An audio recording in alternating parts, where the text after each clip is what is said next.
Nous vous présentons le cas d'une patiente âgée de 65 ans, victime d'un traumatisme de l'œil droit dans l'enfance par coup de ciseau, ayant bénéficié en 1986 d'une kératoplastie transfixiante, d'une ablation du cristallin et de la pose d'un implant de chambre antérieure à appui angulaire.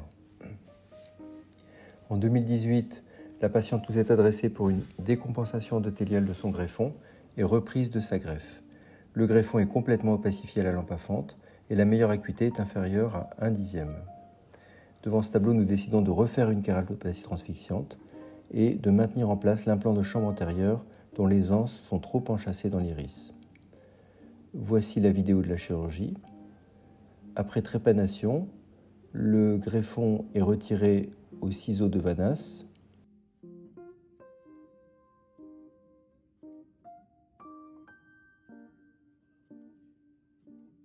Et lorsque le greffon est retiré, nous voyons bien en place l'implant de chambre antérieure et tout paraît normal dans cette chambre antérieure. Le deuxième greffon est ensuite suturé à l'aide de 6 points séparés et d'un surjet.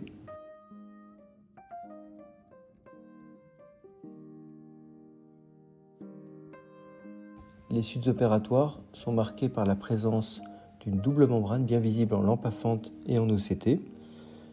Cette double membrane correspond vraisemblablement au détachement de la membrane de Descemet du précédent greffon. Après concertation avec d'autres collègues cornéologues, nous décidons de réaliser une membranectomie au laser YAG pour faire remonter la meilleure acuité qui ne dépasse pas 2/10. Le laser YAG est réalisé sans difficulté particulière, mais avec une énergie élevée compte tenu du caractère fibreux de cette membrane.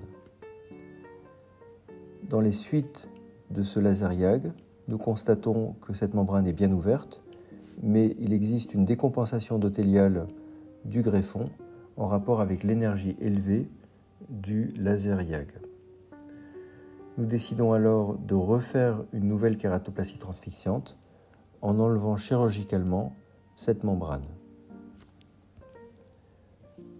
Voici la vidéo de cette deuxième greffe.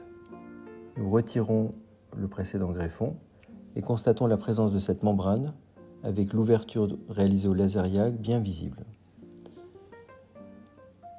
La membrane est retirée sur 360 degrés à l'aide de ciseaux de Kedsin, puis envoyée en examen anapath.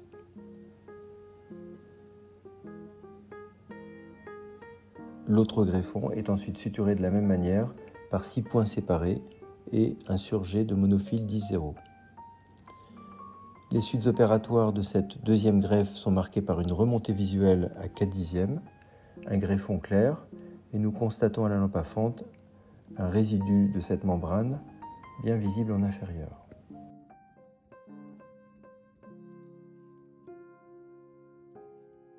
L'examen anatomopathologique de cette membrane confirme bien qu'il s'agit de la membrane de Descemet, vraisemblablement du précédent greffon.